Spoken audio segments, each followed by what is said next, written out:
lo vamos a dejar grabado.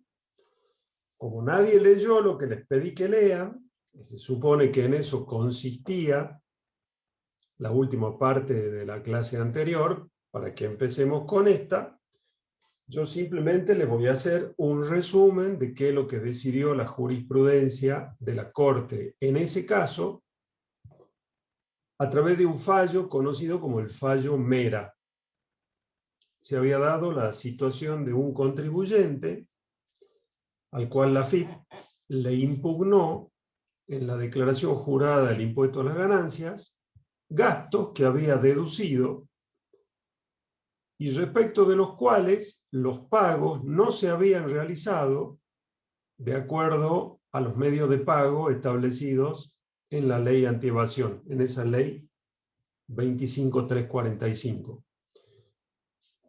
La AFIP, haciendo una interpretación literal de esa ley, dijo: estos pagos no tienen efectos ni entre las partes ni frente a terceros y no pueden utilizarse con fines tributarios los conceptos involucrados en esos pagos. Por lo tanto, el gasto que usted dedujo en el impuesto a las ganancias o como crédito fiscal en el IVA no tiene validez, por lo cual usted me debe más dinero en concepto de impuesto porque su ganancia sería más alta y su IVA a pagar también sería más grande por la imposibilidad de deducirse esos conceptos mal pagados en criterio de la AFIP. El contribuyente, de paso aprovechamos para adelantarnos un poco en el dictado, pero hacemos una hilación. Cuando el fisco impugna un gasto, realiza lo que se llama una determinación de oficio. Ya lo van a ver en clases siguientes, al tema de la determinación, creo que en la clase que sigue.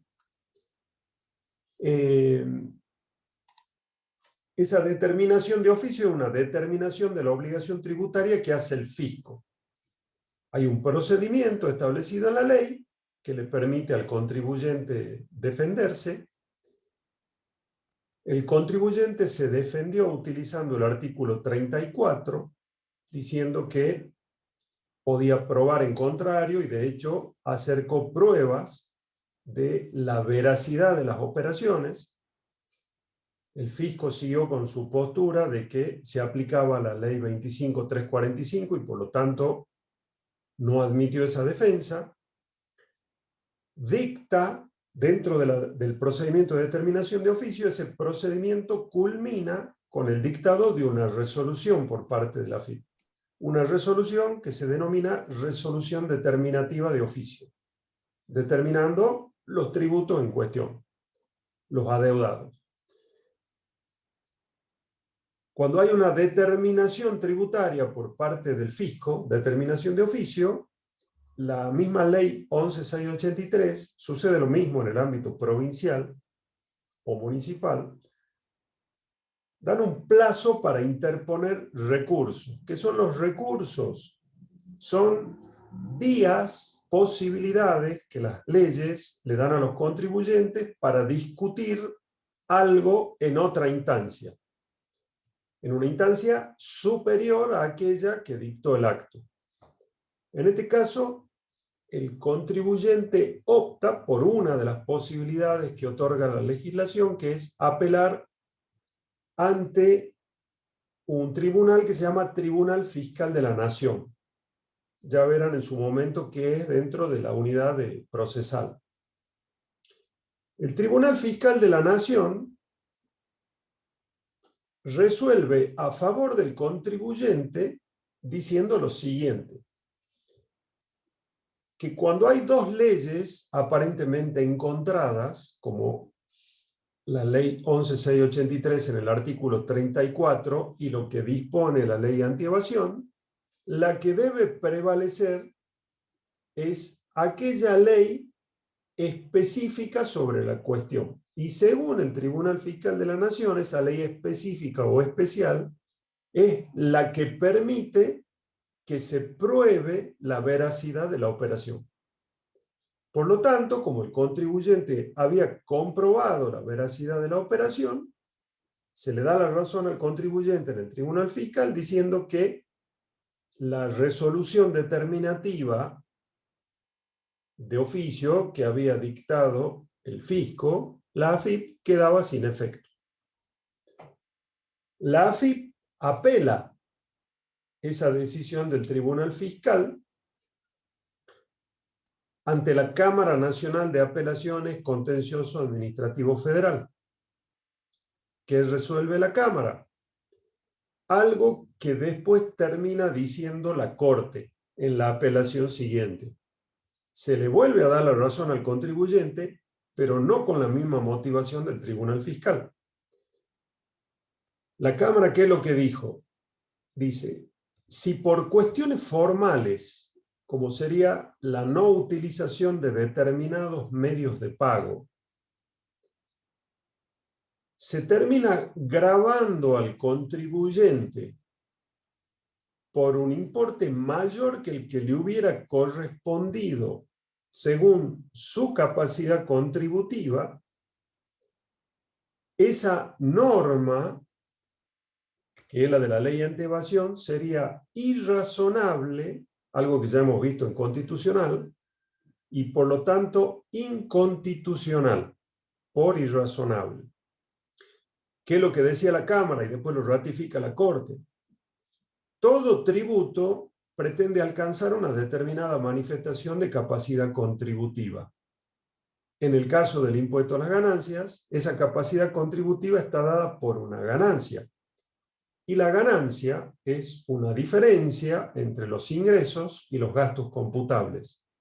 Si no se le permite computar un gasto por el simple hecho formal de que no canceló ese gasto con el medio de pago exigido por la ley antievasión, lo que se estaría exigiendo es que se pague por una ganancia inexistente, mayor a la real. Y lo mismo ocurriría con el impuesto al valor agregado. Al no permitírsele descontar como crédito fiscal el contenido en esa factura que no se pagó con los medios de pago indicados, lo que se estaría haciendo es gravando un valor agregado mayor al real y por lo tanto gravando una capacidad contributiva por encima de la que en realidad alcanza la ley. Así que tanto la Cámara como la Corte, con otros motivos distintos que los esgrimidos por el Tribunal Fiscal, resultaron sus decisiones a favor del contribuyente y por lo tanto, sin mencionarlo directamente, se le dio primacía al artículo 34 que permite la prueba en contra. ¿Queda claro?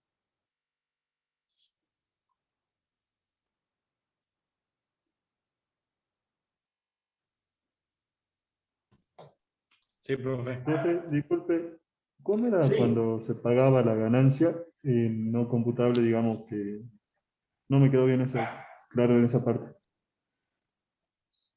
El impuesto a las ganancias en líneas generales consiste en determinar una ganancia por diferencia entre ingresos y gastos. Hasta ahí sí se entiende. Sí, profe, eran los gastos computables, digamos. Claro, si Más no se le permite computar un gasto porque la ley antievasión dice que de no pagarse ese gasto con los medios de pago no tendrán efectos tributarios esos gastos, si no se le permite computarlos, la ganancia sobre la cual se terminaría pagando el impuesto a la ganancia sería mayor que la real, porque la ganancia real es la diferencia entre el ingreso y el gasto real que existió. Ese es el motivo. Bien, muchas gracias, profe. De nada. ¿Queda claro alguna duda? Profe, entonces en síntesis, digamos, se aplicaría el artículo 1 de la ley antievasión, pero sería inconstitucional que no me lo pueda, no me pueda tomar ese gasto, por ejemplo, si no lo realizo con determinados medios de pago. Exactamente, en la medida, como sucedió en ese caso, que pueda probarse la veracidad de la operación. Perfecto. Por Muchísimas eso, gracias. de nada, yo les había dicho que esto es bastante habitual en la profesión, son situaciones que nos suceden muy a menudo y por lo tanto es un fallo y una situación que es importante tener en cuenta para resolver eventuales impugnaciones del fisco a los gastos computados en el impuesto a la ganancia o crédito fiscal en el IVA que no hayan sido abonados de la forma que indica la ley antievasión. Bueno, hoy día vamos a empezar, siguiendo con el tema de la verificación y fiscalización, con el artículo 35 de la ley.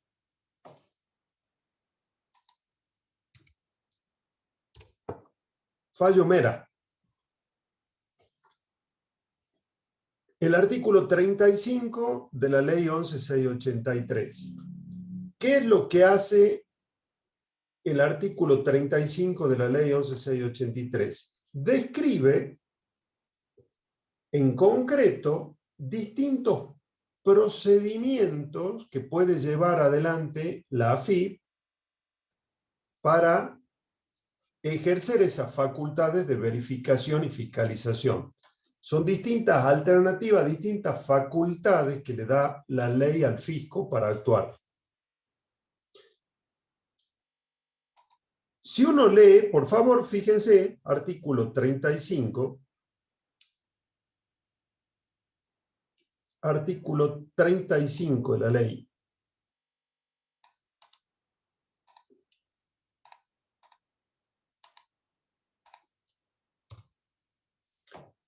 Bueno, ahí le puse la primera parte en el chat.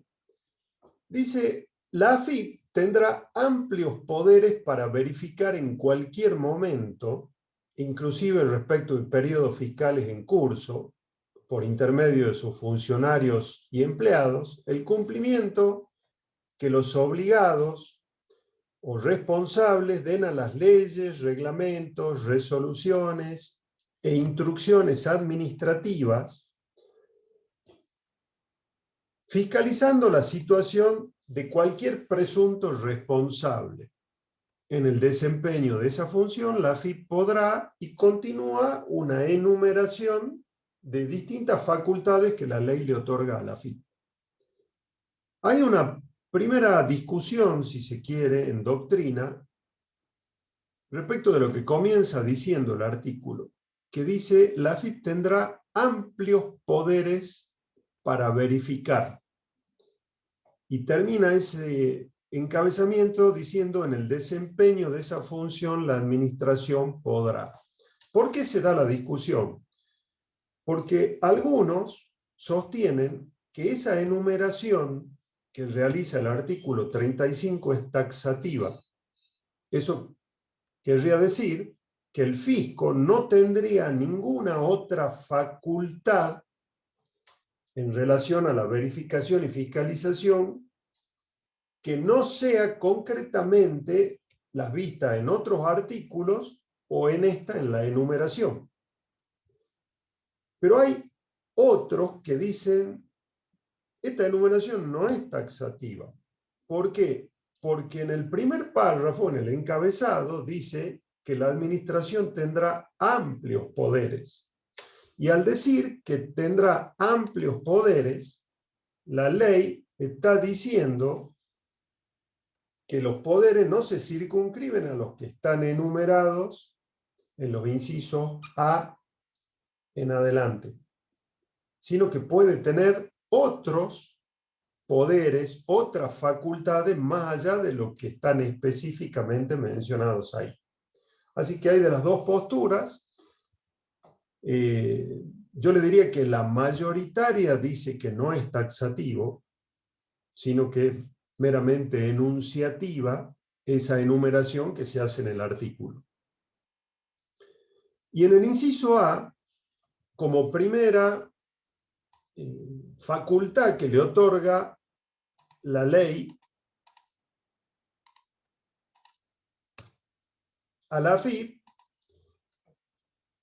está la de citar. Primero fíjense algo que se va a repetir en este inciso A, pero fíjense que el encabezado, cuando le da la facultad a la AFIP, dice que tiene amplios poderes para verificar el cumplimiento de obligados o responsables. Pero para verificar ese cumplimiento de obligados y responsables, fíjense lo que dice el inciso A, que se puede citar al contribuyente o responsable o a cualquier tercero. Entonces, recordemos lo que ya habíamos dicho con el artículo 34. A diferencia de lo que sucede con el derecho tributario sustantivo o material, en cuanto a las obligaciones de tipo formal, a toda la normativa incluida en el derecho tributario formal o administrativo, también resultan obligados los terceros, no solo el contribuyente o el responsable por deuda ajena, sino incluso los terceros. Entonces, cualquiera de ellos, según este inciso A, puede ser citado por la AFIP. ¿Para qué? Para contestar o informar, sea verbalmente o por escrito, preguntas o requerimientos sobre distintas situaciones que están vinculadas con hechos imponibles. ¿Cómo se lo conoce genéricamente a este inciso A? Como los requerimientos de la AFIP. La AFIP emite requerimientos. ¿Qué son los requerimientos? Son comunicaciones escritas. Todo el procedimiento que realiza la AFIP, no solo por normas propias de la Ley 11.683, sino también por aplicación de normas de fondo que son de aplicación supletoria.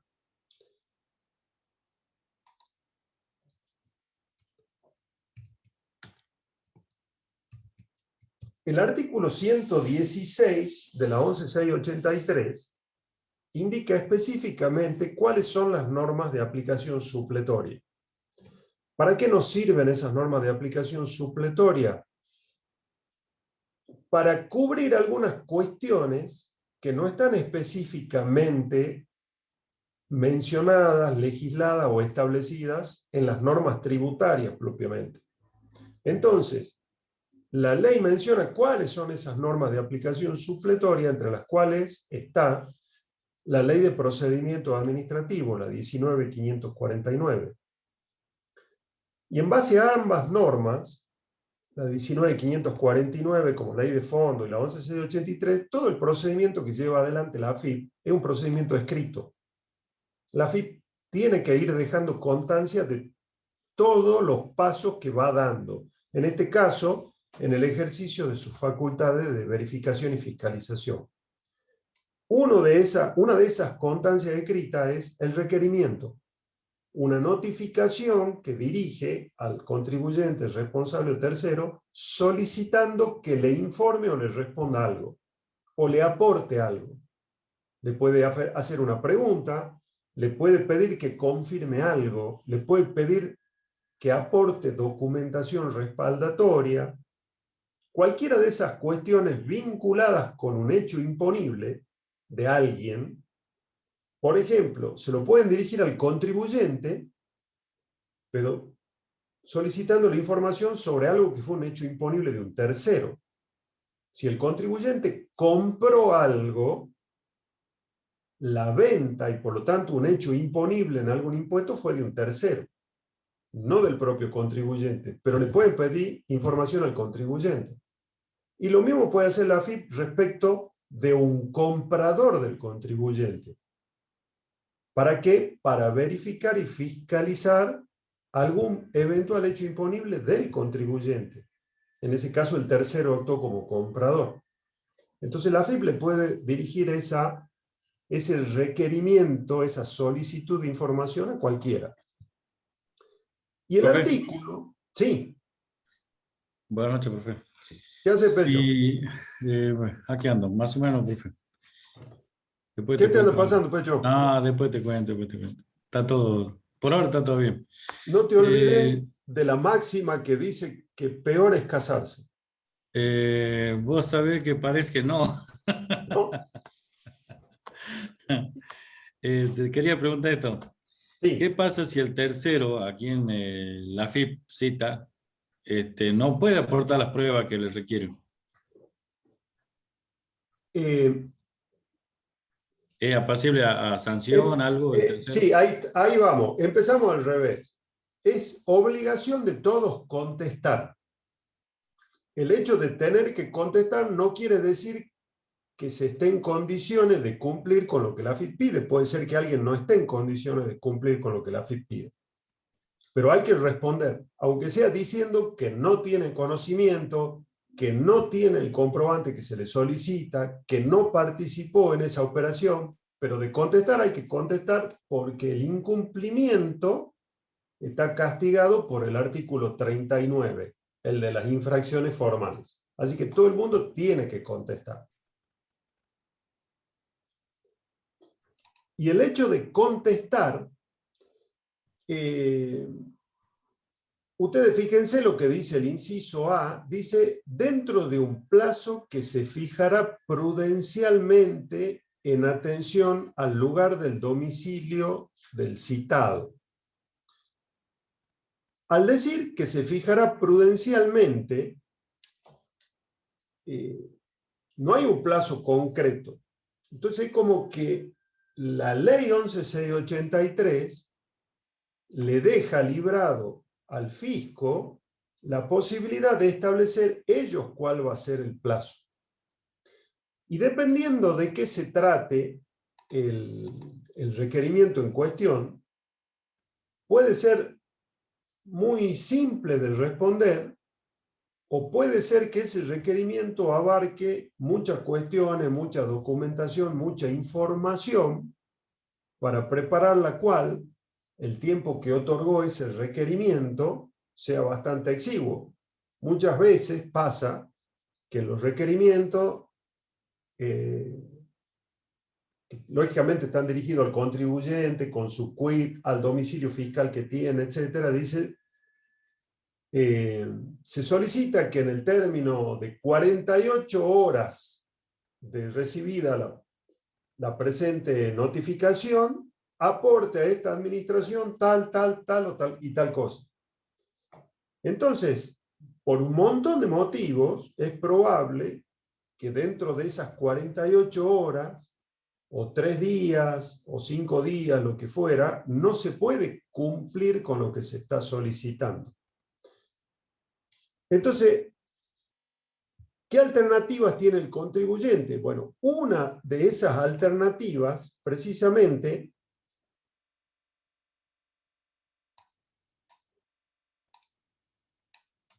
yo ahora se las copio.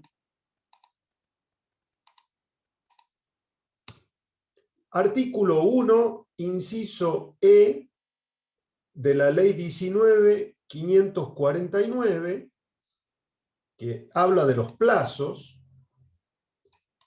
y en el punto 4 dice lo siguiente.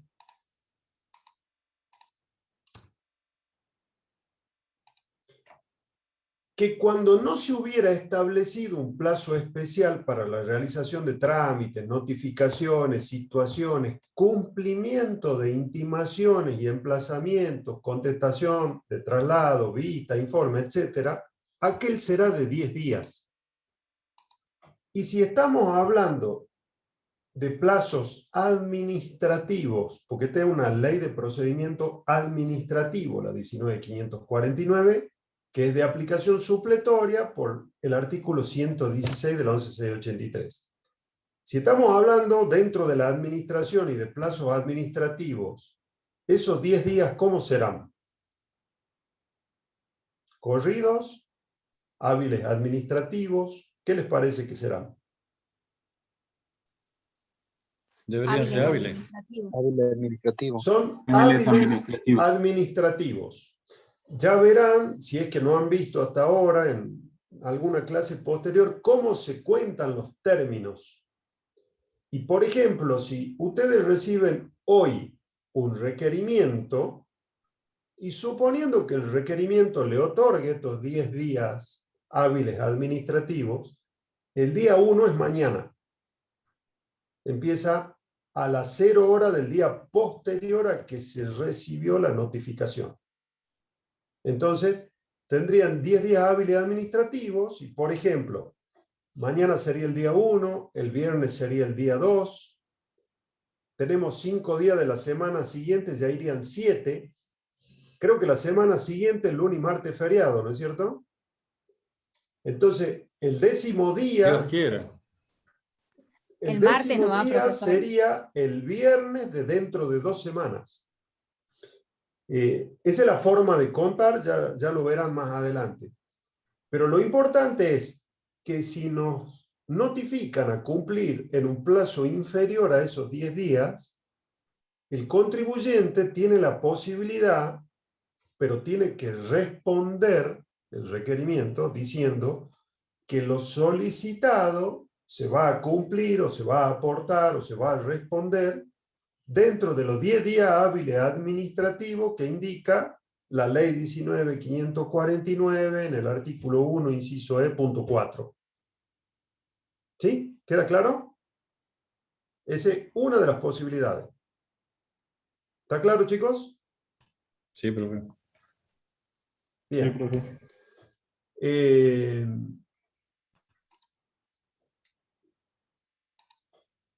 ¿El contribuyente sí o sí tiene que pedir esos 10 días? No. Si considera que puede y quiere cumplir dentro del plazo que le dio la AFIP, lo puede hacer. O sea, nada lo obliga. Es simplemente una facultad del contribuyente contar con esos días. ¿Qué otra facultad tiene el contribuyente? Pedir prórroga.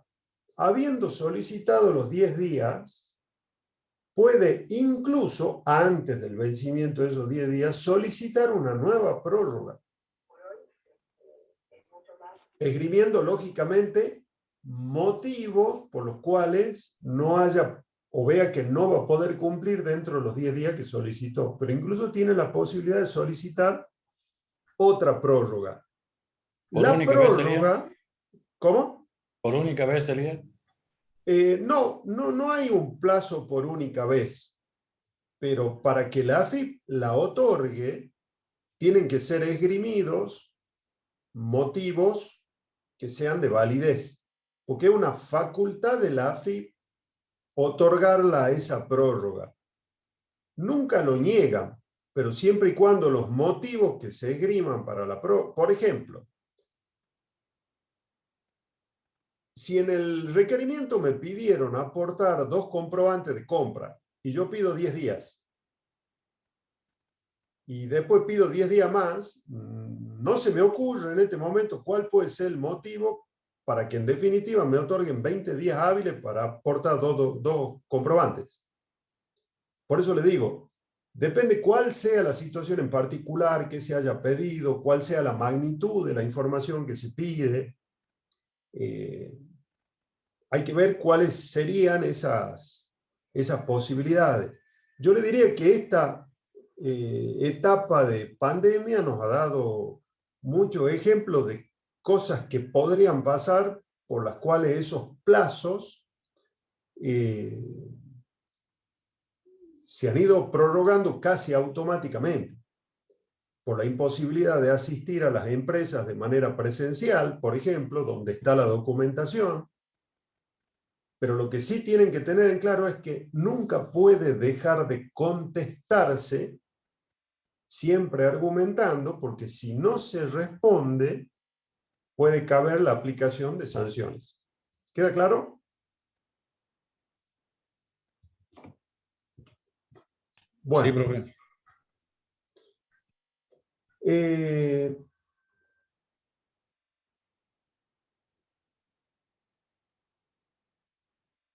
Fíjense, por favor, en el artículo 35, inciso C, segundo párrafo de la ley.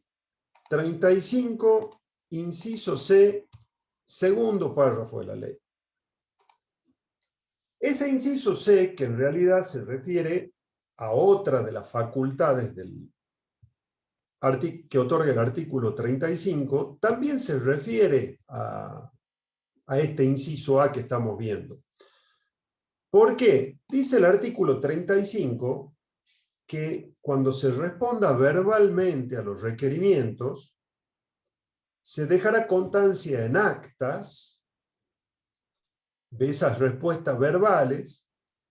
Dice otras cosas el segundo párrafo porque se refiere también al 35 inciso C. Pero lo que nos interesa aquí es que si esa respuesta al requerimiento hubiera sido verbal, el funcionario debe, no es una facultad, es una obligación, por eso dice, se dejará, dice ese segundo párrafo, constancia en actas. Y lo más importante de todo lo que dice ese segundo párrafo, dice que esas actas, aun cuando no fuera firmada por el contribuyente, hacen plena fe mientras no se demuestre su falsedad.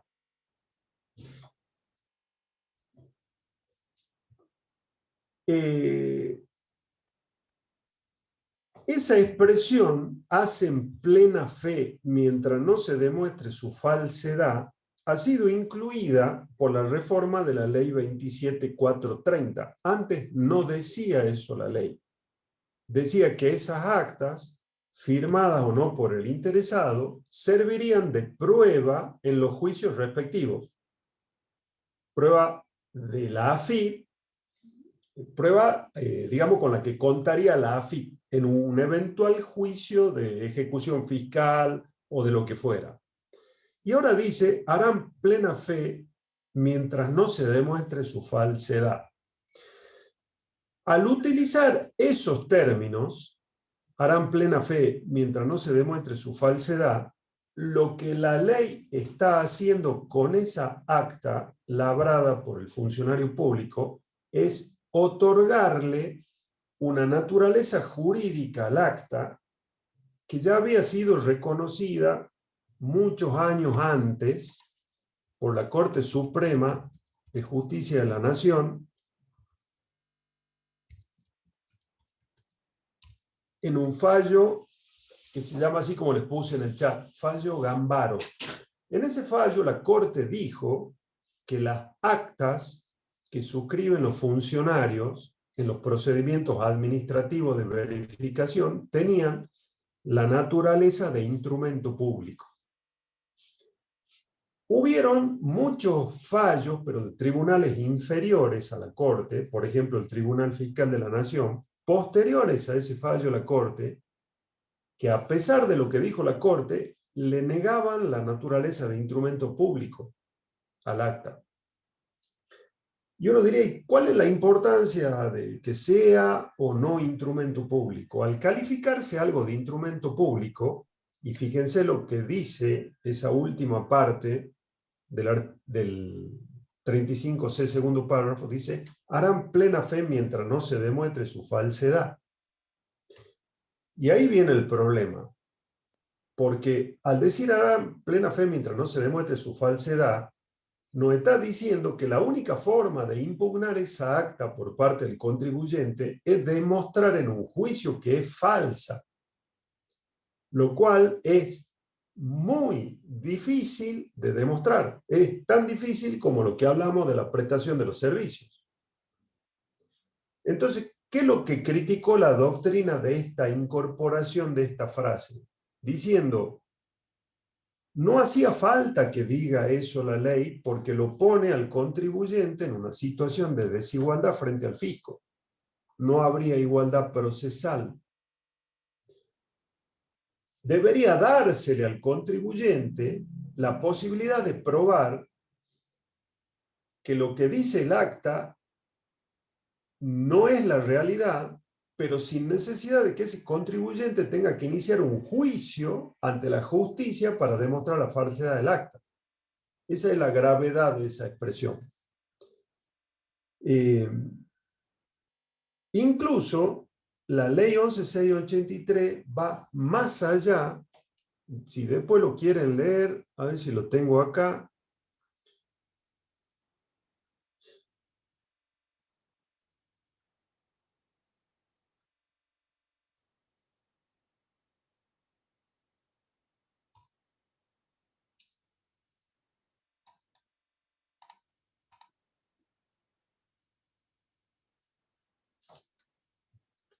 Artículo 296 del Código Civil y Comercial. Ahora les pongo lo que dice.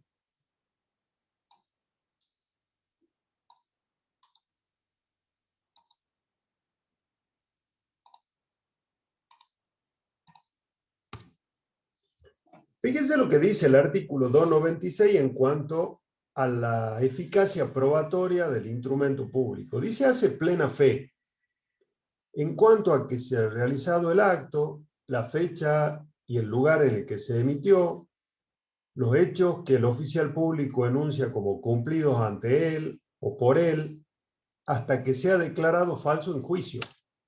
Pero en cuanto al contenido de las declaraciones, dice que se lo considera válido, fíjense al final de ese inciso B, hasta que se produzca prueba en contrario. Entonces, hasta el propio Código Civil y Comercial, que es el que regula los instrumentos públicos como legislación de fondo, dice lo siguiente, para que ustedes entiendan también qué diferenciaciones hay que hacer en un acta. El Código Civil dice: el acta hace plena fe siempre, salvo que se demuestre falsedad en cuanto a la fecha en la que se dictó, en cuanto al lugar en el que se dictó, a quiénes fueron las partes intervinientes, y también en cuanto a los hechos, o sea, a qué hizo el funcionario en esa actuación, o qué dijo el contribuyente. Estamos hablando acá de manifestaciones verbales. ¿Qué dijo el contribuyente? Hasta ahí vamos bien. Ahora, distinto es que se le adjudique veracidad a lo que dijo el contribuyente, a que se lo tome como una verdad que no se puede objetar salvo que se demuestre la falsedad. Entonces, por ejemplo, pero simplemente para que vean la diferenciación, si el contribuyente dice: yo facilité la evasión tributaria de tales, tales, tales y tales personas. En el acta, el funcionario de la AFIP dirá: el contribuyente dijo que él facilitó la evasión tributaria de tal, tal, tal y tal persona. Pero eso no quiere decir que eso sea cierto. O sea, lo único cierto de ahí sería que el contribuyente lo dijo, pero no se le puede adjudicar veracidad a lo que dijo. No sé si entienden la diferencia entre una cosa y otra. Entonces, lo que la doctrina dice es: el instrumento público, esa acta, otorga plena fe en cuanto a fecha, contenido, etc. Pero no se puede tomar como veraz lo que dijo sin darle la posibilidad a ese contribuyente de probar que lo que dice el acta no es así, y de probarlo dentro de la misma administración sin necesidad de iniciar un juicio. ¿Queda clara la diferencia?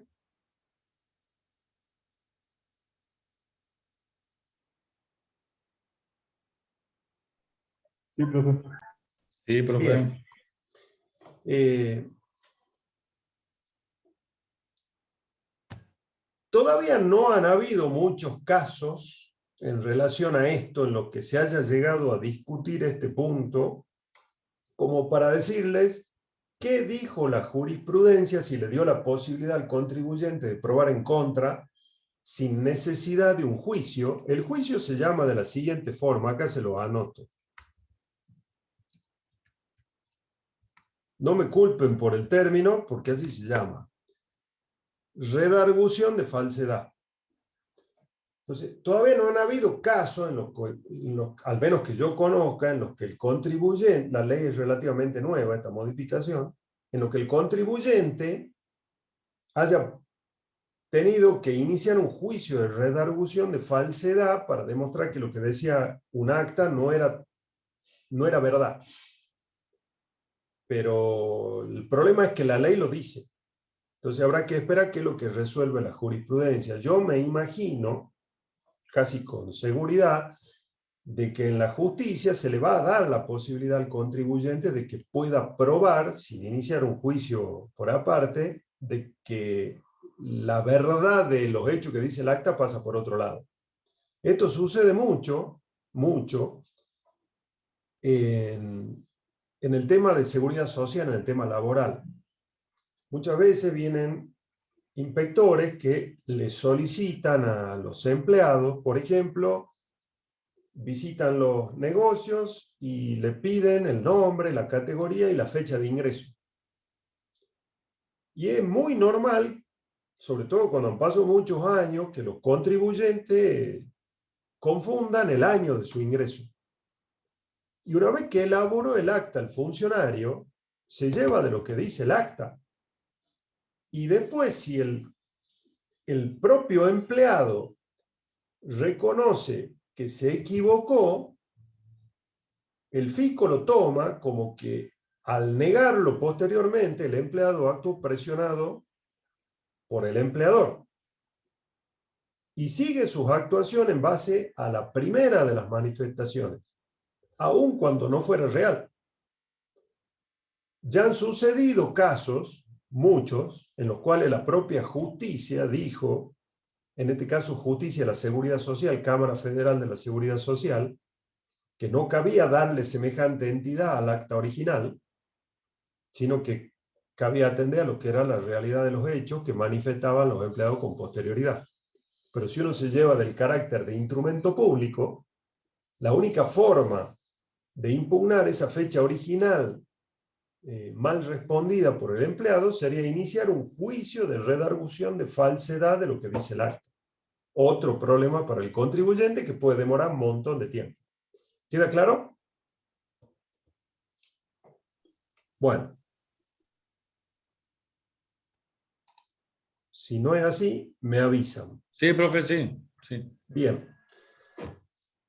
Otra de las posibilidades que tienen el ejercicio de esa facultad de verificación y fiscalización, otra facultad concreta, es la que está en el inciso B.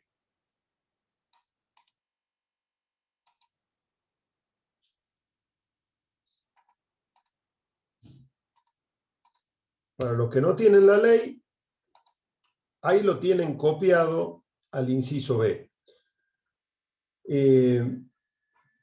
Esto tiene mucho que ver y aparte, digamos, es como que un poco ya lo hemos ido hablando con algunos ejemplos que hemos ido dando. Fíjense que a través de este inciso, la AFIP estaría facultada para exigir de los responsables o terceros la presentación de comprobantes o justificativos vinculados con el hecho imponible.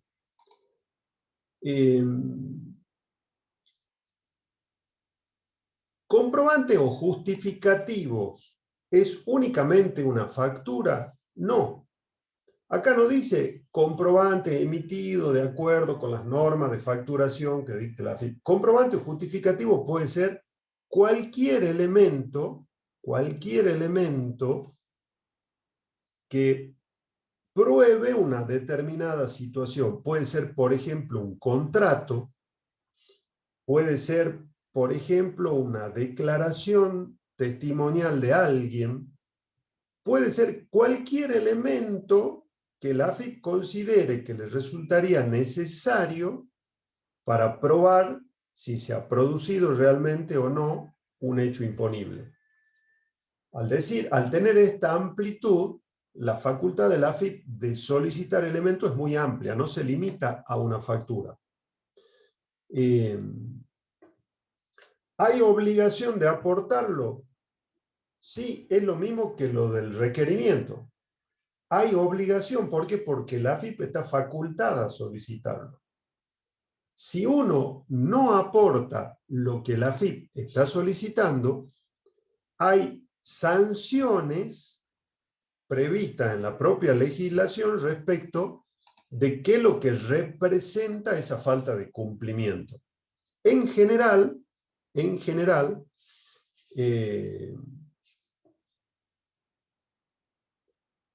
si se trata de un incumplimiento de tipo formal simple, la sanción no es tan onerosa.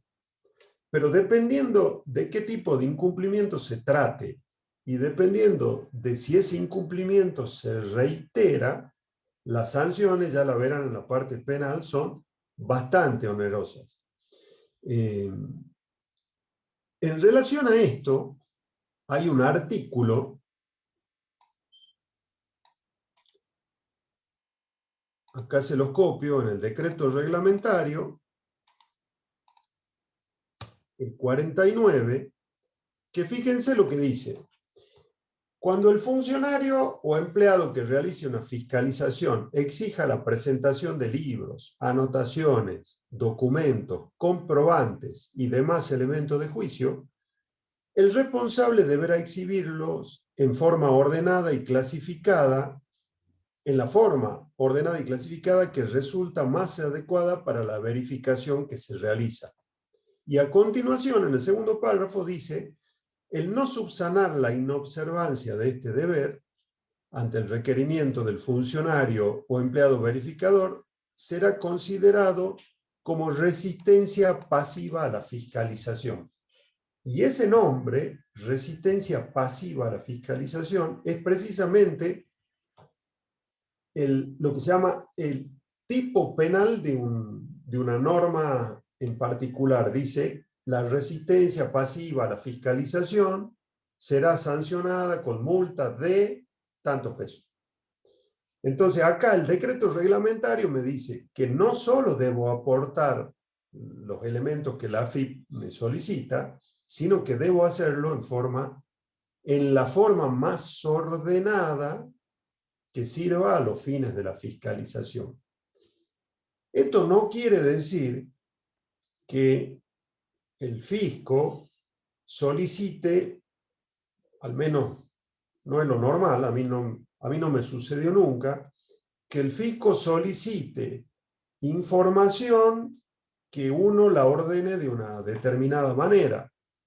Por ejemplo, les pongo simplemente un ejemplo. Si yo tengo biblioratos con comprobantes impresos por mes, nunca me ha tocado, al menos a mí, que venga algún funcionario y diga: no, yo no los quiero ordenados por mes, los quiero ordenados por proveedor. O los quiero ordenados por color de comprobante, por ponerle un ejemplo. No sucede eso. Basta con que estén ordenados.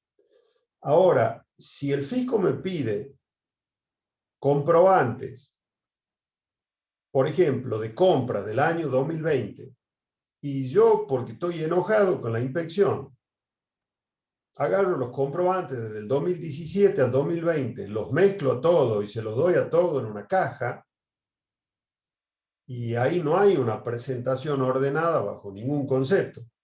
Entonces, ese tipo de cumplimiento se consideraría una resistencia pasiva a la fiscalización que tiene su propia sanción. ¿Queda claro? Sí, profesor. Sí, profe. Bien. En el inciso C, y el segundo párrafo de ese inciso C, el que estábamos viendo hace rato con relación a las actas, cuando los requerimientos se respondan en forma verbal, pero ahí les copié el inciso C, otra facultad de la AFIP, muy vinculada con lo anterior, es inspeccionar los libros, anotaciones, papeles y documentos de responsables o terceros. Vuelve a reiterar que están obligados los terceros, que puedan registrar o comprobar las negociaciones y operaciones vinculadas a los datos que contengan o deban contener las declaraciones juradas.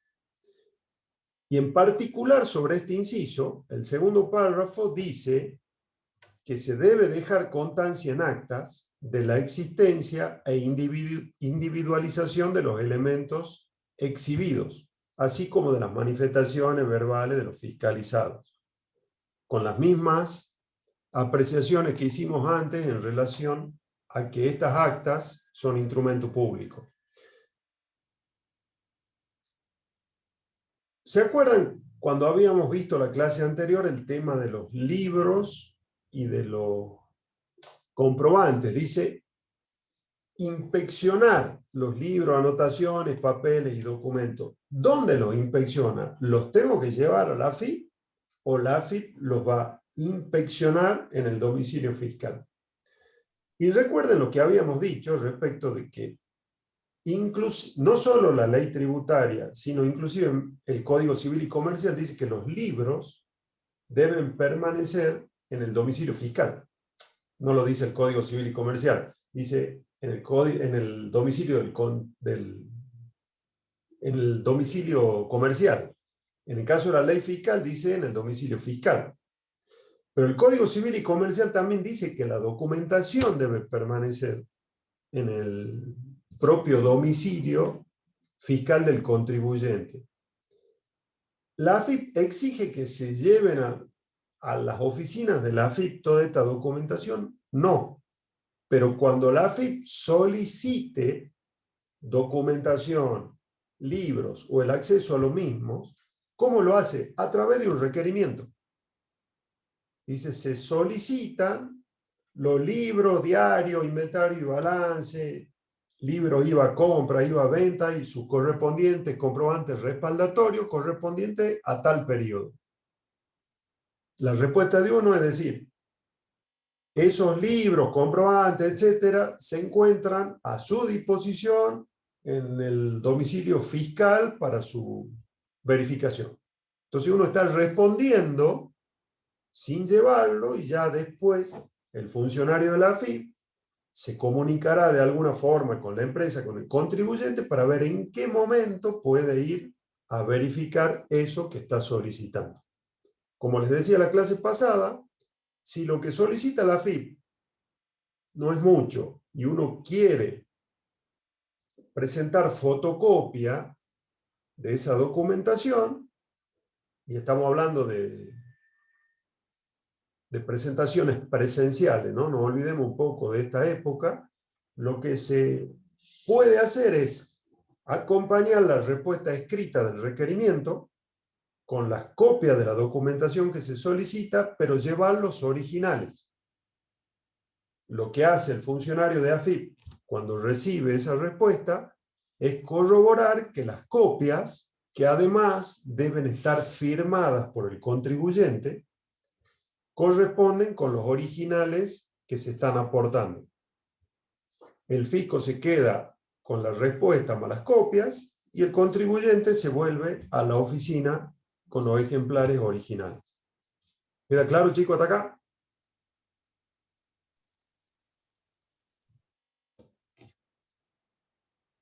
¿Alguna duda? Bueno.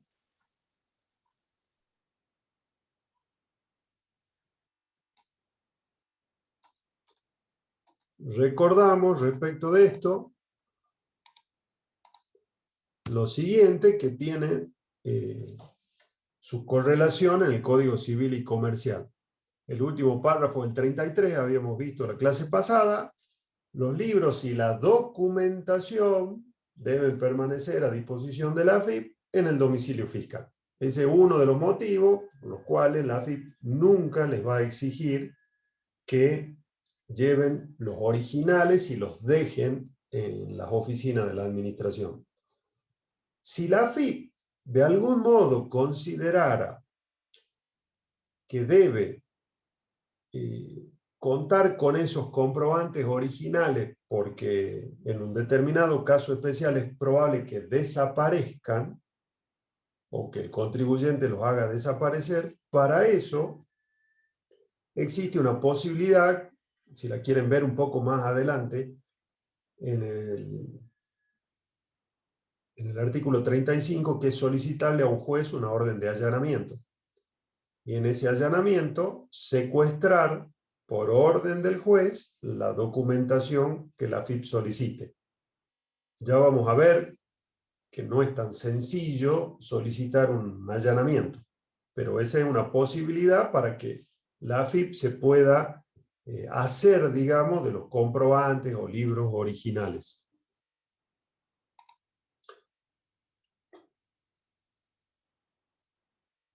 En el inciso D,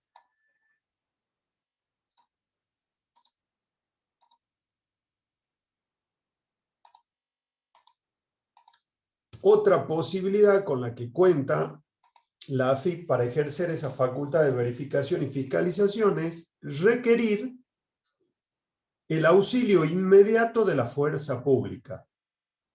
¿Quién la puede requerir? El administrador federal y, dice el inciso D, demás funcionarios especialmente autorizados para estos fines. Son todos funcionarios que tienen el cargo de juez administrativo. Ya lo vamos a ver, Horacio. Sí, debería ser sorpresivo. Debería ser sorpresivo. Muchas veces la realidad dice que no son sorpresivos, porque muchas veces los allanados se enteran antes que el juez. Pero ¿en qué caso se puede solicitar el auxilio de la fuerza pública? Y dice, cuando esos funcionarios de AFIP tropiecen con inconvenientes en el desempeño de sus funciones, cuando ese auxilio policial fuera necesario para que comparezcan responsables y terceros al responder verbalmente a la AFIP, o cuando fuera necesario para la ejecución de las órdenes de allanamiento. Entonces, la ley es taxativa, aquí sí, al mencionar todos los casos en los cuales puede solicitar la AFIP el auxilio de la fuerza policial. Tratándose de una ley nacional, esa fuerza policial que va a auxiliar a la AFIP van a ser fuerzas federales. Estamos hablando de Policía Federal, puede ser Gendarmería, Policía de Seguridad Aeroportuaria, Prefectura Nacional, todas esas pueden ser la fuerza de auxilio. ¿Cuál puede ser un tropiezo en el inconveniente para llevar adelante su tarea? Y, por ejemplo, con que se haya topado con un contribuyente belicoso, ¿sí? Que se prevean que pueden dar lugar a situaciones de violencia verbal o física. Entonces, ante cualquiera de esas situaciones, el fisco puede solicitar el auxilio de la fuerza policial. Para una orden de allanamiento, siempre está la fuerza policial de por medio, siempre, porque se imaginarán que no es una situación exenta de violencia y exenta de un mal rato total para quien sufre el allanamiento, con reacciones que no son fácilmente medibles con antelación. Entonces directamente se acude con auxilio de la fuerza policial. ¿Quién la solicita? Cualquiera de los funcionarios. Y si se fijan en el segundo párrafo, que les transcribí del inciso D, dice que el auxilio deberá acordarse sin demora, bajo responsabilidad del funcionario que lo requirió, o en su defecto, el funcionario o empleado policial responsable de la negativa incurre en una pena prevista en el Código Penal, de incumplimiento de los deberes del funcionario público, a eso se refiere. Lógicamente que por pura responsabilidad del funcionario solicitante, porque en muchos casos podría no ser necesario el auxilio de esa fuerza policial y ser el accionar policial resultante de todo eso lesivo de derechos constitucionales de los contribuyentes que están sometidos, por ejemplo, a un allanamiento. No se olviden que todo esto, si bien es legal, es una facultad legal, tiene límites constitucionales. Por ejemplo, ya que estuvimos hablando, se cita al contribuyente responsable o tercero para responder verbalmente o por escrito sobre cuestiones que tienen que ver con hechos imponibles de alguien.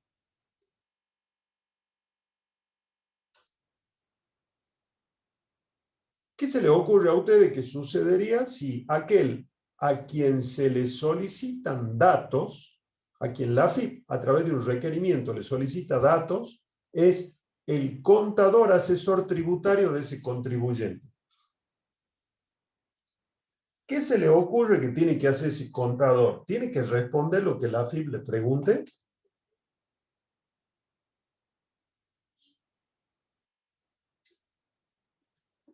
¿Por qué no, Guillermo? Si es que sabe la respuesta. ¿Por qué se te ocurre que no?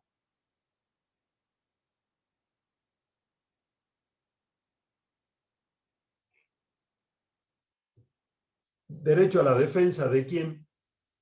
¿Del contribuyente o del contador?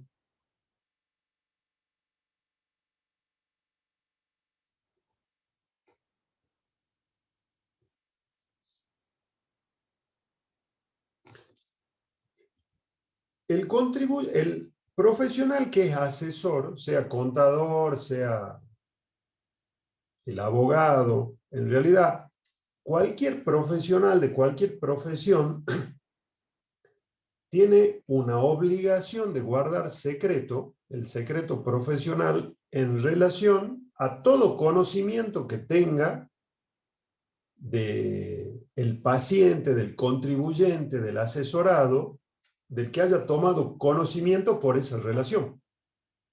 Es a la vez que un derecho de guardar silencio por parte del profesional, es una obligación.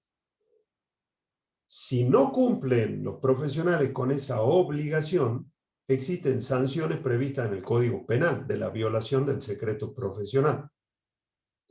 Solo podría ser relevado de esa situación el profesional asesor en el caso de que un juez lo releve de esa obligación establecida y por lo tanto lo exima de la sanción que le correspondería según el Código Penal, pero porque un juez se lo estaría permitiendo. De lo contrario, un requerimiento de ese tipo, el profesional asesor no tiene ningún tipo de obligación de responder el contenido. ¿Qué debería hacer el profesional sin responder el requerimiento? Diciendo, de acuerdo a mis obligaciones como asesor, tengo una obligación de guardar el secreto profesional de todo acto del que haya tomado conocimiento por mi relación con mi cliente, según ley tanto. Esa sería la respuesta, siempre respondiendo. Pero por eso les digo, todas estas facultades de la AFIP tienen límites constitucionales. Otro límite constitucional es el llamado secreto fiscal. Ahora les digo la norma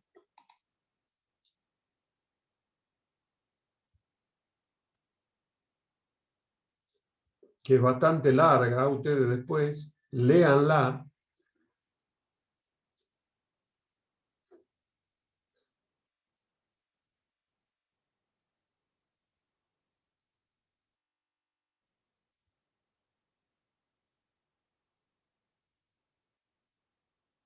Artículo 101 de la ley.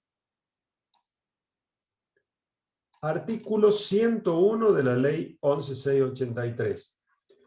En ese artículo 101 se dice qué es lo que está sujeto a secreto fiscal.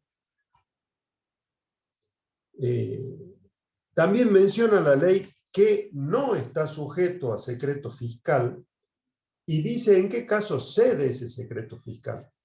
Entonces, por ejemplo, antes, hace mucho, los bancos no le daban información a la AFIP. ¿Por qué? Porque había un secreto bancario establecido en una ley. La Comisión Nacional de Valores no le daba información a la AFIP. Había otro secreto que amparaba ese tipo de información. Pero ya lo verán en ese artículo 101, las informaciones que solicite la AFIP al Banco Central, a las entidades bancarias, Comisión Nacional de Valores, ANSES, ni entre esos organismos en particular, ya no están sujetas al secreto fiscal. Las pueden aportar, las deben aportar, y al aportarlas no están violando el secreto fiscal. Entonces, hay limitaciones constitucionales más allá de la facultad que por ley se le otorga a la AFIP. No se olviden que la Constitución está por encima. Hay un derecho a la intimidad. En el caso del lavado de dinero, no hay secreto profesional, Guillermo. Ahí desaparece el secreto profesional, porque se las obliga a los sujetos obligados, entre los cuales estamos los profesionales de ciencia económica, a denunciar operaciones sospechosas. Y en esa denuncia de operaciones sospechosas no nos releva hay mucha discusión con relación a eso. Mucha discusión desde el punto de vista de lo inconveniente que es para nosotros. Si uno no cumple con esa obligación que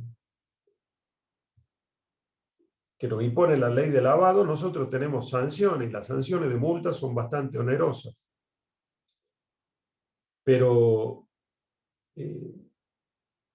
si bien no se refiere a conocimiento de temas tributarios, sino de denuncia de otro tipo de operaciones que pueden tener un origen en una evasión, pero acá la denuncia pasaría por cumplir con una ley que tiene otra finalidad diferente que la ley 1183, pero nos pone en una situación de un compromiso total con alguien a quien le debemos toda nuestra confidencialidad. Así que no estamos relevados de ese cumplimiento.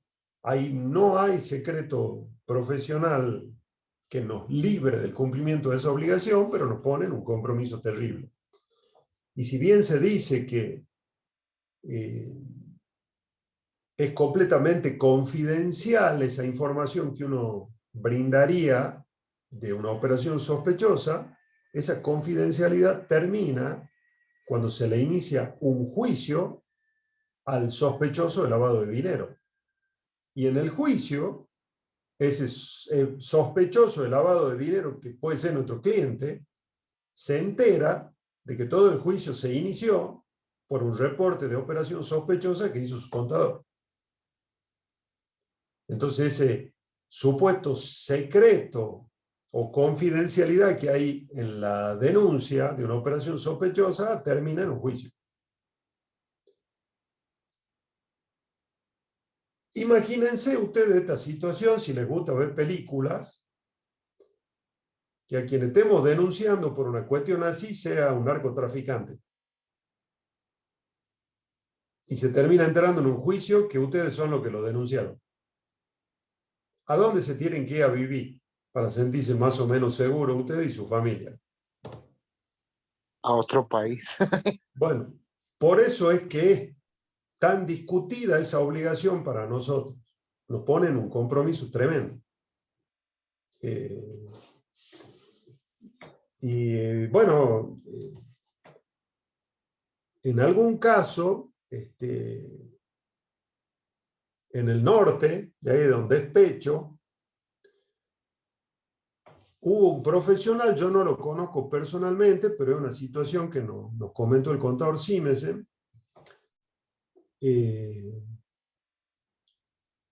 Lo fueron a consultar a un profesional para hacer un determinado asesoramiento. Y cuando este profesional le empezó a consultar, porque no lo conocía al contratante, y antes de darle una respuesta empezó a consultar y le dijeron quién era, el tipo entró en un estado de desesperación porque no sabía de qué forma decirle que no.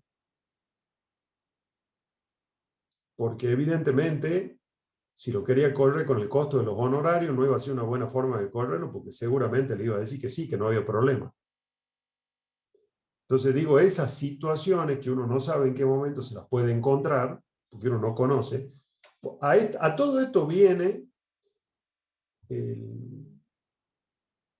la famosa frase, lema, recomendación y hasta obligación que surge de esa ley de lavado, que es el conozca a sus clientes. Y todos creemos que conocemos a nuestros clientes, los tenemos, sabemos quiénes son, pero en realidad, cuando viene un cliente nuevo, uno no sabe quién es ni a qué se dedica. Entonces nos pone todo esto en un compromiso, porque si uno se da cuenta que hay algo extraño, uno tiene una obligación legal de tener que denunciarla por la profesión. Y si resulta que nos equivocamos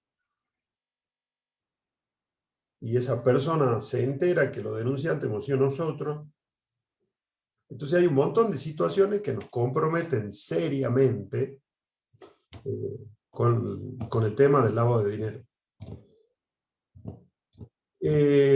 Sí, es que los abogados, ¿quiénes hacen la ley, Guillermo? ¿Quiénes las interpretan? ¿Quiénes integran los juzgados, las cámaras, la Corte Suprema? Claro, claro, son ellos. Entonces es difícil que ellos, entre ellos, se metan en un problema de esta magnitud. Nosotros tenemos un problema. Nosotros tenemos el problema. Aparte el abogado dice, debería, sería, Claro, podría, sí, podría. Nunca dice, sí, ese. sí. Claro.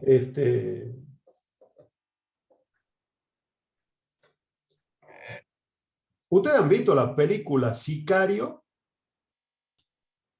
Yo estoy viendo ahora Narco. Bueno, deben ser todas medio parecidas. ¿Alguna vio Parecido. Sicario con Benicio del Toro?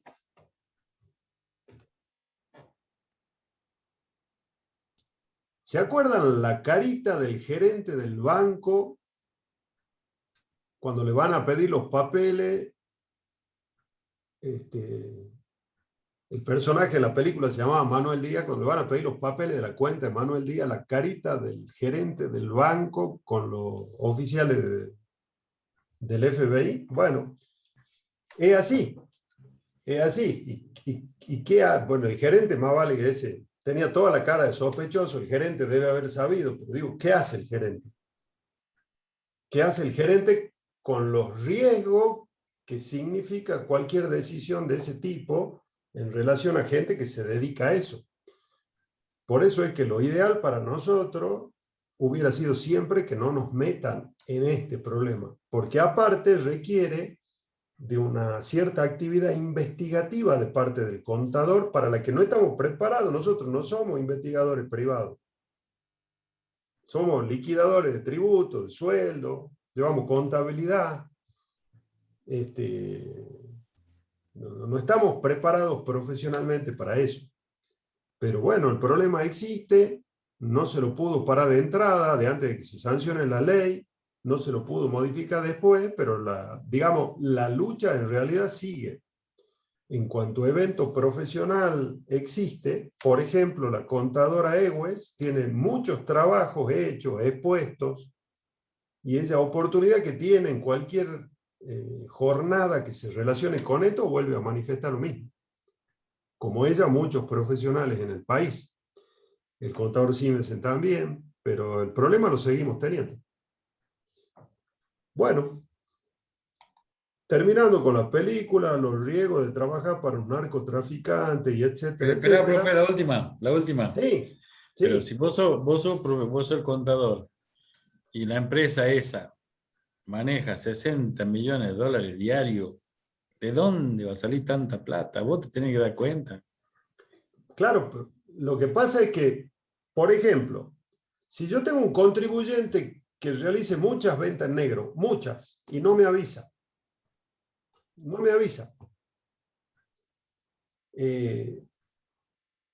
yo puedo sospechar por el nivel de vida de él que él vende en negro. Y el delito de evasión es un delito que se considera precedente al de lavado. Y si yo veo que lleva un nivel de vida no acorde con las ventas que él declara y me informa, yo podría sospechar de que él el dinero lo está obteniendo incluso de una actividad ilícita diferente de la evasión tributaria. ¿Y qué pasa si después que hago esa denuncia resulta que no es que vendía en negro ni que vendía droga, sino que el padre es millonario y le da $10.000 por mes?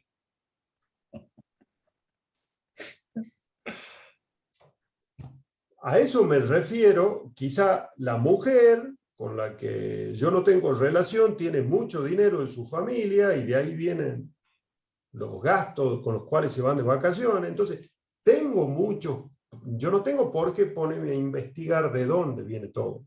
No es mi función, a mí me contratan para otra cosa. Y sin embargo, esa ley me metió en un problema. Claro, sí, Guillermo, es totalmente subjetivo. Por eso requeriría de una investigación para la cual nosotros no somos investigadores privados, apenas si somos contadores. Ahí estamos con el problema. Bueno, el inciso E la faculta a la AFIP a que por medio del administrador federal y demás funcionarios autorizados por la AFIP, todos jueces administrativos, puedan recabar orden de allanamiento al juez nacional que corresponda, debiendo especificarse en la solicitud el lugar y oportunidad de practicarse, y deberán ser despachadas por el juez dentro de las 24 horas, habilitando días y horas, si fuera solicitado. En la ejecución de las mismas será de aplicación el artículo 224 y siguientes y concordantes del Código Procesal Penal de la Nación.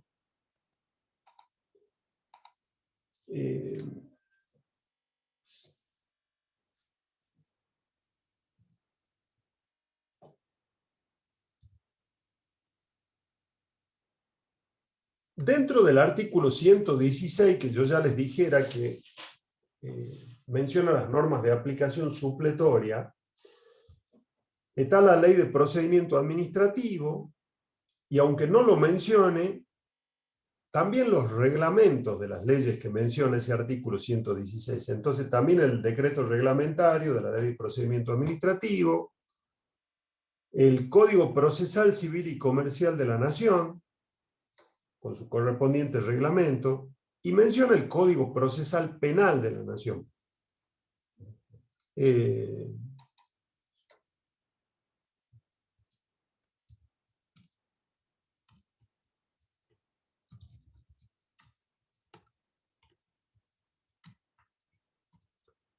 A pesar de lo que menciona ese artículo 116, hoy en día ese Código Procesal Penal de la Nación se llama Código Procesal Penal Federal. Ese es el nombre del código actual. Y esta es norma de aplicación supletoria porque lo dice el propio inciso E.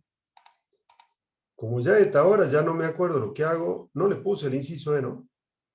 No. Ahora vamos.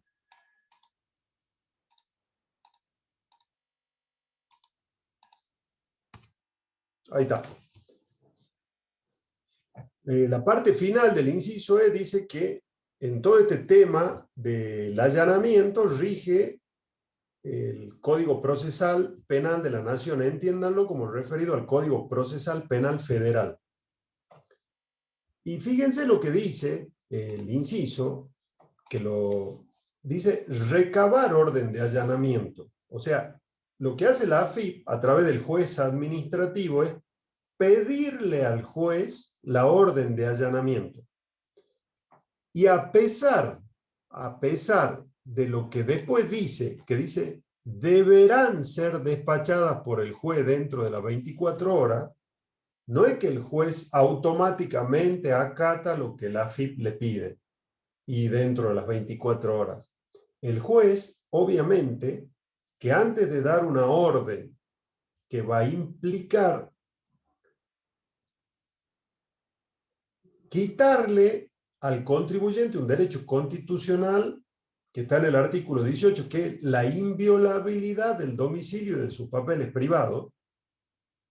Antes de eso, el juez tiene que evaluar que los antecedentes que le acerca la AFIP para solicitar esa orden de allanamiento tengan lo que se llama verosimilitud, que sea muy probable que con las pruebas que le está acercando la AFIP, en ese domicilio se esté ocultando información.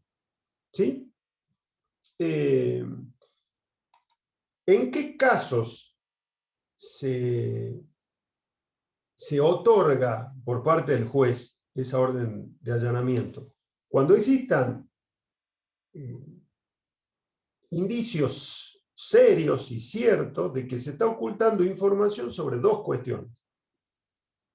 Sobre la comisión de delitos tributarios, una de las cuestiones, o sobre la determinación de obligaciones tributarias. Por ejemplo, que se esté escondiendo documentación y registraciones que comprueben un circuito de operaciones en negro importantes. Se imaginarán que no van a solicitar una orden de allanamiento para el kiosco de golosina y recarga de tarjeta Saeta de la esquina de la casa. Porque el nivel de interés tributario que eso puede revestir para el fisco no ameritaría una orden de allanamiento casi con seguridad, pero hay muchos casos que sí. Entonces, el juez no es que va a despachar la orden a las 24 horas del pedido de la AFIP. Tiene que analizar ese pedido de la AFIP y ver cuál es la fundamentación. Y ahí sí, da la orden de allanamiento. ¿Quién es el juez competente, ese del que habla el inciso? En el caso de Salta sería el juez federal de primera instancia. Ese en el caso de nuestra provincia. En el caso, y en realidad en todas las provincias, en el caso de la Ciudad Autónoma de Buenos Aires son los juzgados nacionales de primera instancia en lo contencioso administrativo. Pero en el interior del país son los juzgados de primera instancia en lo federal. Esas son las autoridades competentes para autorizar los allanamientos. Hay muchas normas. A ver, acá le voy a copiar algunas.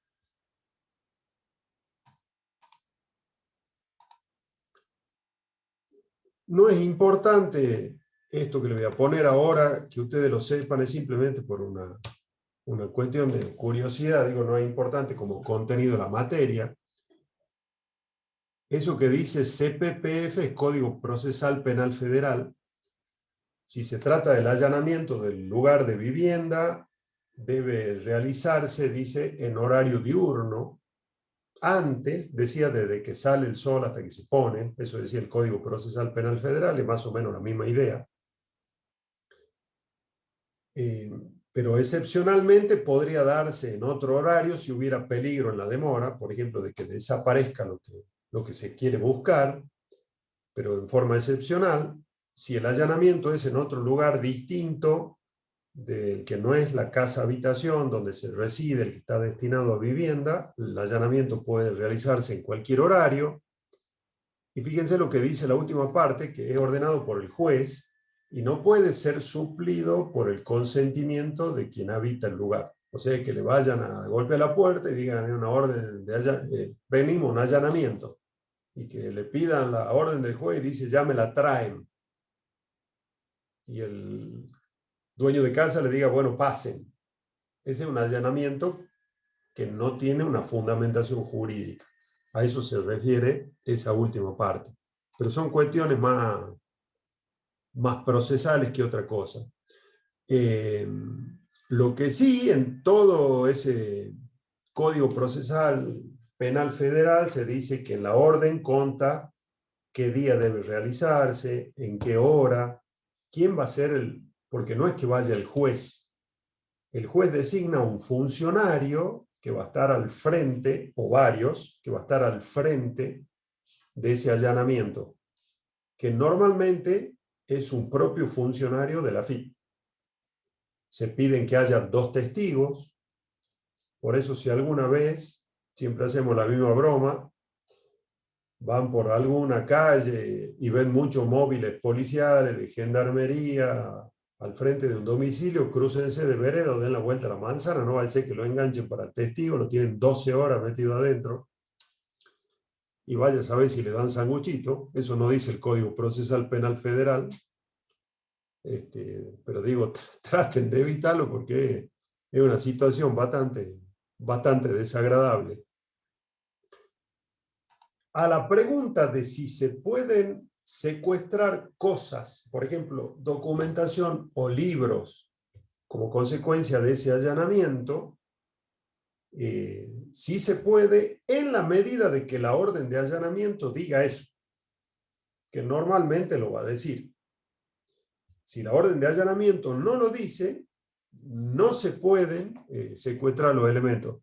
Sí, Guillermo, se tienen que identificar los funcionarios, sí, sí, sí, totalmente.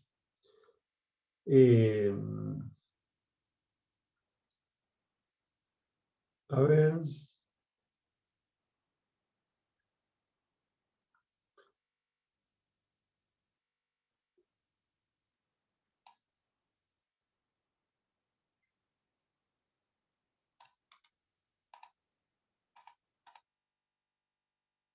Ahí le pongo otro artículo interesante, ya le dije esto, no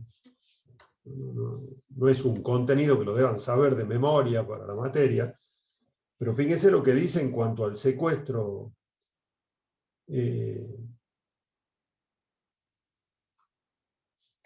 Al último, fíjense que dice descripción de las cosas a secuestrar o personas a detener, así como la autoridad que las llevará a cabo. Todo eso tiene que estar específicamente mencionado en la orden de allanamiento, y de ahí viene la correcta pregunta respecto de la identificación que hizo Guillermo. Para todo lo que ven películas, ¿cuáles serían las cartas? ¿Pueden leerlas? Bueno, si la carta es de un proveedor, Raúl, capaz que sí, pero digamos una carta personal no, salvo que la orden de allanamiento en cuanto a los elementos a incautar sea tan amplia que los autorice a secuestrar cualquier tipo de papel.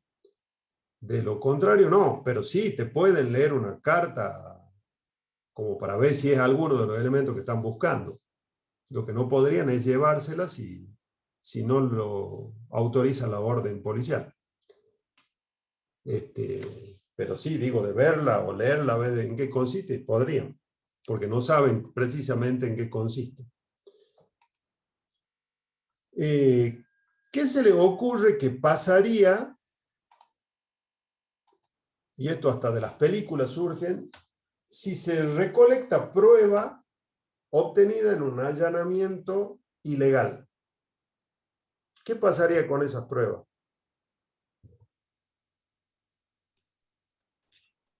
Bueno, las pruebas son válidas, más allá de que se lo haya obtenido en una forma indebida, digamos.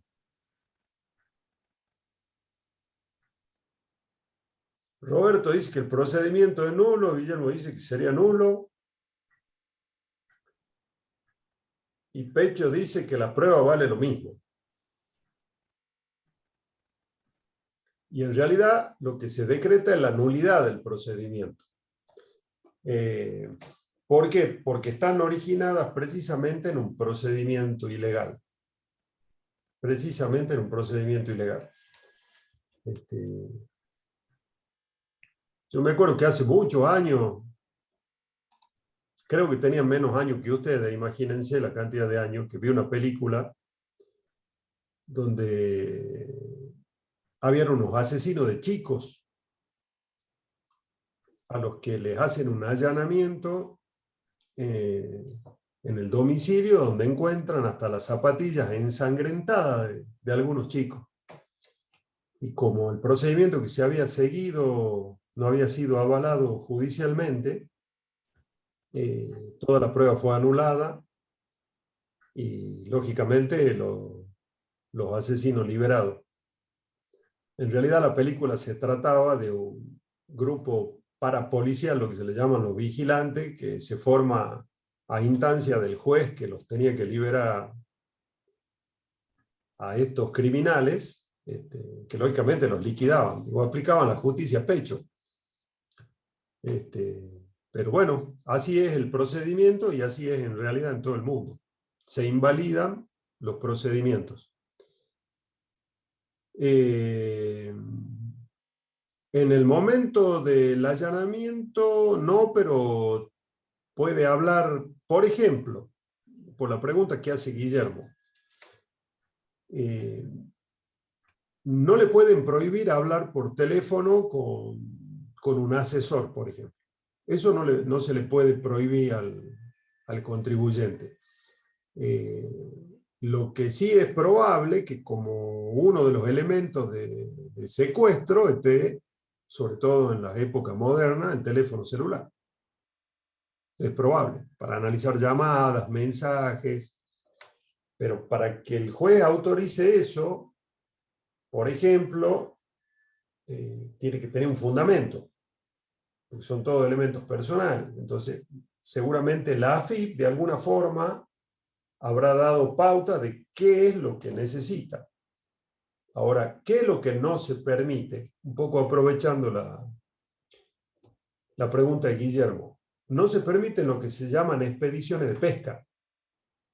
O sea, la AFIP no puede solicitar una orden de allanamiento diciéndole al juez: usted sabe que me parece que Pecho me está escondiendo papeles. ¿Se anima a darme una orden de allanamiento para ir a ver qué tiene en la casa? No.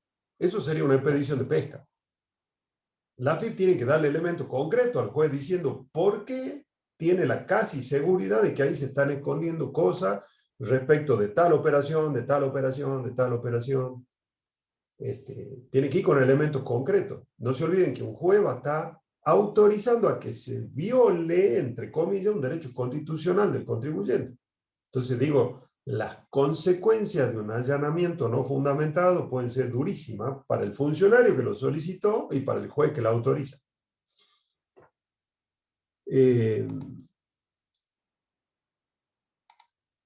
¿Se podrá allanar un estudio profesional? Un poco hilando la pregunta que hace Guillermo. ¿Qué piensan ustedes? ¿Se podrá? El estudio del contador, por ejemplo. Ya deben haber visto en el diario. Sí, profesor, si lo hicieron. Sí se puede. Sí se puede. Por el mismo motivo. Porque la AFIP tiene ciertos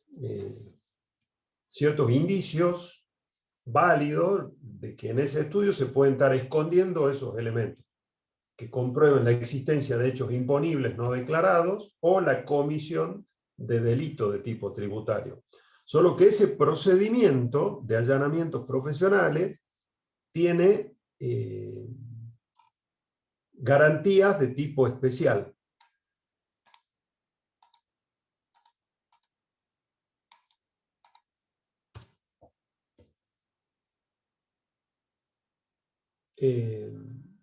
Fíjense el último párrafo. Si la entrada, o sea, el allanamiento y el registro se practican en un estudio jurídico, en realidad en cualquier tipo de estudio, deberá darse aviso antes del comienzo del registro al colegio profesional correspondiente, en nuestro caso el consejo. Y el consejo envía un veedor a ese procedimiento. Es como una protección, un amparo más a un profesional. En caso, una casa había estudio contable que no eran contadores. Sí, sí. Bueno, por ejemplo, en ese caso no cabría, Raúl, esta notificación previa al consejo, porque eso no eran profesionales. Si no encuentran evidencia en ese domicilio fiscal, pero se destruyó puerta, caja fuerte. Vos sabés que no sé, Roberto, que siempre me pregunté lo mismo. Siempre me pregunté lo mismo, pero no por este tema fiscal, sino por los allanamientos en general, porque han visto el destrozo que queda, todo dado vuelta. Es quién paga eso. Si el Estado se hace cargo o no, porque yo supongo que sí. Porque está bien, hay una autorización de ingreso, pero no sé si esa autorización autoriza a destruir sin consecuencia, digo, porque se está destruyendo una propiedad privada. Así que no sé cómo será. No sé cómo será.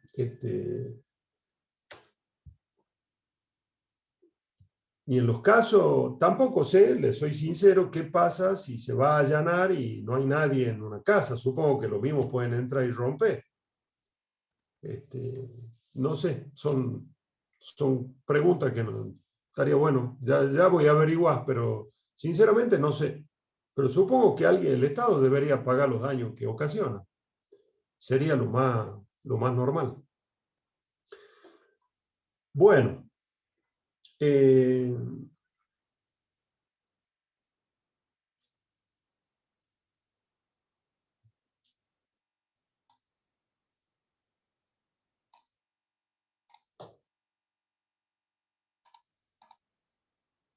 El inciso F. El inciso F habla de la clausura preventiva de un establecimiento. ¿En qué casos? Y ahí pone las condiciones para esa clausura preventiva. Dice que el funcionario de la AFIP constatare, o sea, comprobara, que se han configurado 2 o más hechos u omisiones de lo previsto en el artículo 40. Por ejemplo, no emitir comprobante por la venta que se realizó. Esa es la primera condición. Y la segunda condición, que debe ser concurrente con la primera, esa segunda condición puede estar dada por cualquiera de 2 elementos. Dice, que exista un grave perjuicio. Sería interesante saber qué es grave perjuicio, porque lo que es grave para alguien puede no ser grave para otro. O esta otra alternativa de la segunda condición, que el responsable registre antecedentes de haber cometido la misma infracción, por ejemplo, no haber emitido comprobantes, en un periodo no superior a 2 años desde que se detectó la anterior, siempre que haya una resolución condenatoria, aun cuando no haya quedado firme. Entonces, ¿qué es clausurar preventivamente? Le cierran un establecimiento, un negocio.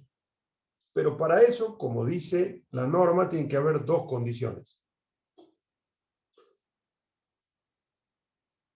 Primero y principal, debe constatar el funcionario de la AFIP, o sea, comprobar que se han cometido 2 o más infracciones de cualquiera de las mencionadas en el artículo 40. El artículo 40 es de la parte sancionatoria, ya lo van a ver más adelante, pero la típica infracción de ese artículo es el no emitir factura. Aparte de comprobar, sigamos con ese ejemplo, que en 2 oportunidades no se emitieron facturas, debe haber otra condición.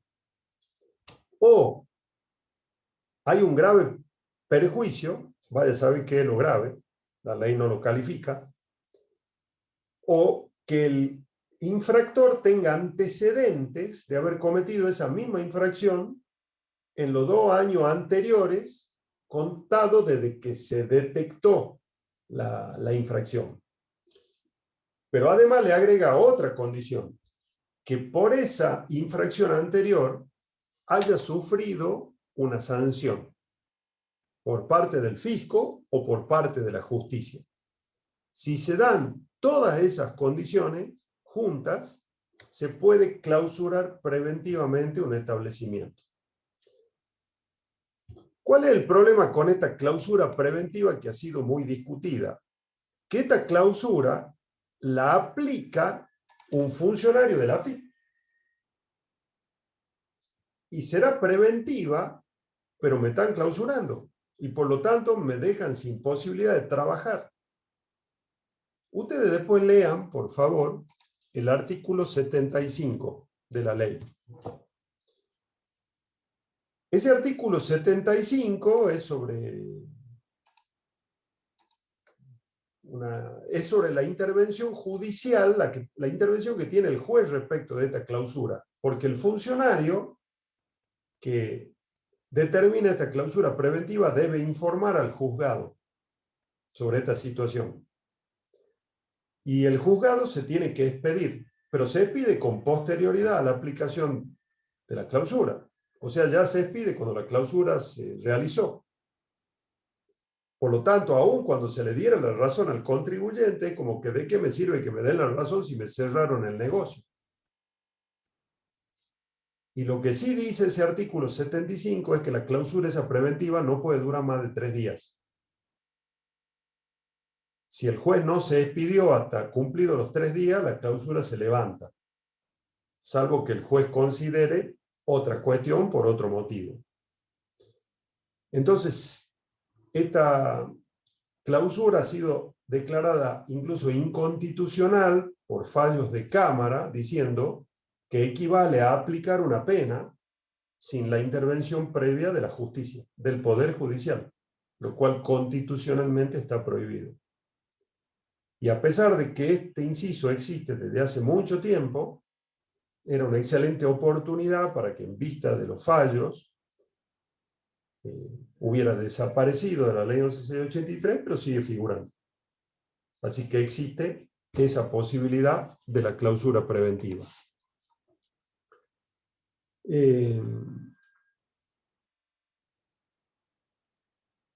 Después vemos el inciso G del agente encubierto, pero quiero que veamos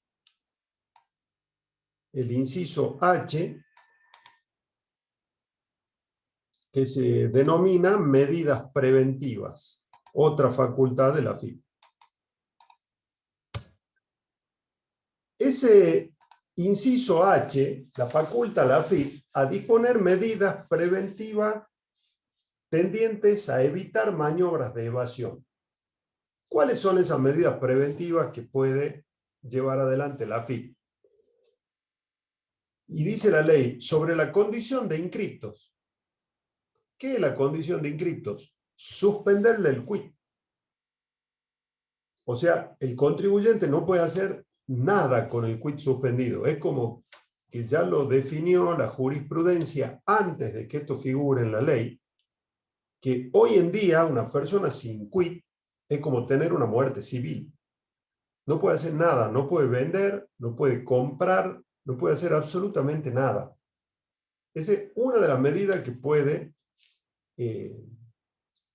digamos, implementar la AFIP. ¿Qué más? Negarle autorización para emitir comprobantes. Impedir que esos comprobantes puedan servirle a alguien como crédito fiscal o como gasto en sus propios tributos. Puede impedirle al contribuyente realizar determinado acto económico, por ejemplo, venta de bienes, o puede, sobre esos actos económicos, negarle las consecuencias tributarias. ¿Por qué se incorporó esto en la ley?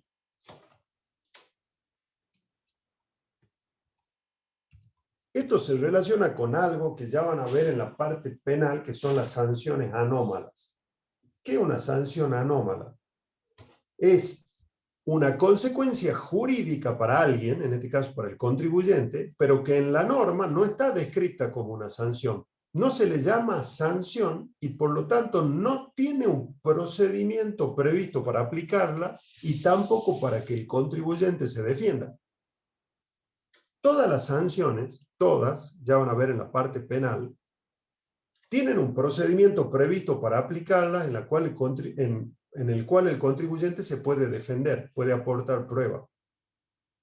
En cambio, en las sanciones anómalas, un contribuyente sufre una consecuencia que indudablemente es una sanción, por ejemplo, le suspenden el quit, pero el artículo que establece esa consecuencia no está, como dentro del articulado de sanciones, ni está previsto un procedimiento para aplicarla, simplemente el fisco la aplica.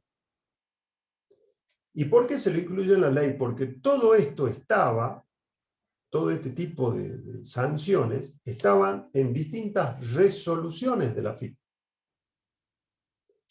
¿Y qué es lo que dijo la jurisprudencia en muchos de esos casos? Se trata de sanciones establecidas sin un procedimiento, sin una posibilidad de defensa y por un organismo administrativo, ni siquiera por una ley. Por lo tanto, esto es inconstitucional. Entonces, en la reforma de la ley 27.430 se incorporó este inciso H a la ley.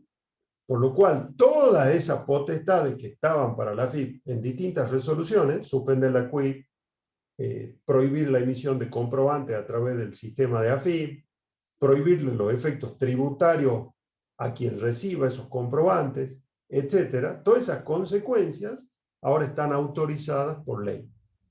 ¿Se entiende? ¿Qué es lo que dice el artículo? Que el contribuyente puede reclamar, dice reclamo, no le llama recurso, le llama reclamo administrativo. Lo puede reclamar ante la misma AFIP.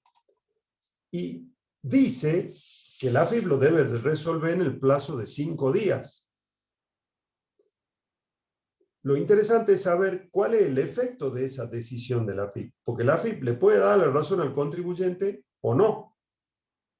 Pero el solo hecho de reclamar para el contribuyente hay que dividirlo en dos caminos. Si el reclamo tiene que ver con la suspensión de la quit, ese reclamo suspende, por eso dice tiene efecto suspensivo. En realidad la ley dice tendrá ambos efectos en ese caso. Es devolutivo y suspensivo. Un efecto suspensivo quiere decir que cuando un contribuyente reclama, se suspende el efecto, o sea, el efecto que se quiso causar de darle de baja a la quit, hasta tanto la AFIP se expida. Pero solo en el caso de la suspensión de la quit, de la condición de inscripto. En el resto de los casos, la imposibilidad de emitir comprobante, etcétera, dice se concede con efecto devolutivo. ¿Qué quiere decir eso? Que durante los 5 días que son hábiles administrativos, salvo que la ley diga lo contrario, hasta que se pida la AFIP, yo no voy a poder emitir comprobante. O sea, no voy a poder vender, salvo que después emita todos los comprobantes, que concerte la venta y después lo emita, me retiren la mercadería después, etc. Pero tengo un problema. No puedo emitir comprobante.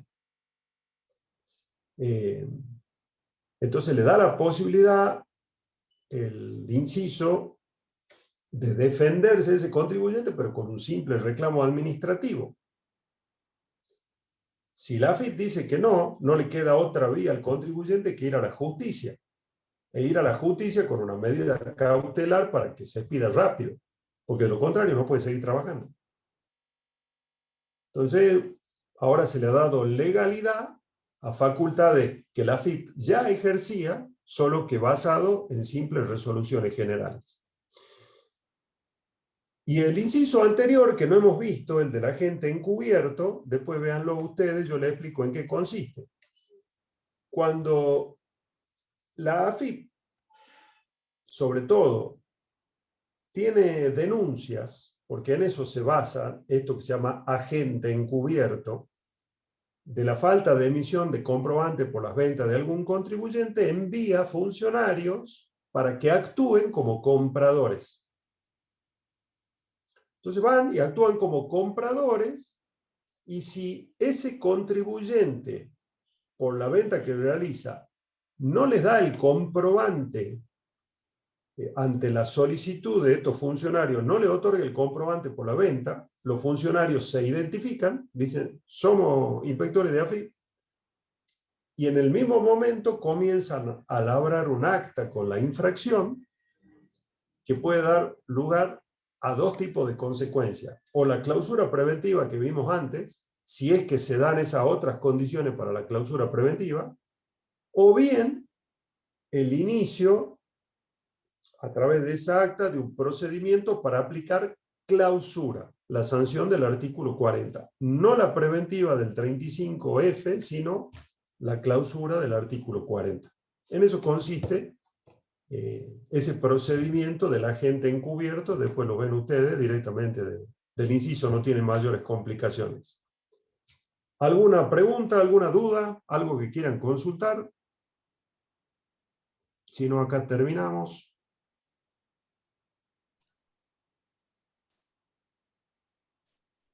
Para mí todo bien. Bueno. Bueno, gracias, Guillermo.